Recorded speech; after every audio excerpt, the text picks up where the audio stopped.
Hello guys, welcome to our channel. তো তোমরা দেখতে পাচ্ছ যে বারাসাতে বামুনমোড় এলাকায় যে রোজভ্যালি পার্ক ছিল, তো তার পাশেই একটা প্যাম্পার্স কারখানায় কতটা ভয়াবহ আগুন লেগেছে। আর এই আগুনটা কিন্তু বেশ চারিদিকেই ছড়িয়ে পড়েছে, তারই একটা ছোট ভিডিও আমি তোমাদের সাথে শেয়ার করলাম।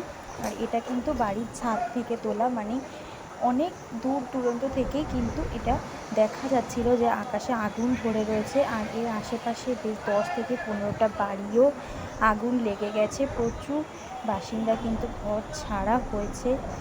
আর এটা হচ্ছে একটা প্যাম্পার্স কারখানা ছিল, কেমিক্যালগুলোতে একটু শর্ট সার্কিটের ফলে আগুনটা লেগে গেছে। আর দেখো তোমরা, মানে অনেক দূর থেকে কিন্তু এই আগুনটা দেখা যাচ্ছিল। আমি বাড়ির ছাদ থেকে একটা ছোট্ট ভিডিও তোমাদের সাথে শেয়ার করলাম। আমি বাড়ির ছাদ থেকে একটা ভিডিও করেছি। আর এইখানে কিন্তু বেশ অনেক দমকল বাহিনী এসেছিল।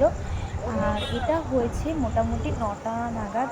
আর এখন বাজে হচ্ছে রাত 11টা। তো এখনও কিন্তু আগুন জ্বলছে সেখানে, কিন্তু সেই আগের মতোভাবে আর জ্বলছে না, অল্প জ্বলছে, কিন্তু এখনও আগুন জ্বলছে। 15টা দমকল বাহিনীর গাড়ি এসেছিল, তো তারা জল দিচ্ছে, কিন্তু আগুন নিচ্ছে না কোনোভাবেই। তো চলো, এই দেখো এইভাবেই কিন্তু আগুন জ্বলছে এখনও পর্যন্ত। তারই একটা ছোট ভিডিও আমি শেয়ার করলাম। তো চলো, সবাইকে আজকের মতো গুড নাইট, শুভরাত্রি। আর তোমরা প্লিজ আমার চ্যানেলটা সাবস্ক্রাইব করে আমার পাশে থেকো। চলো, আজকের মতো টাটা।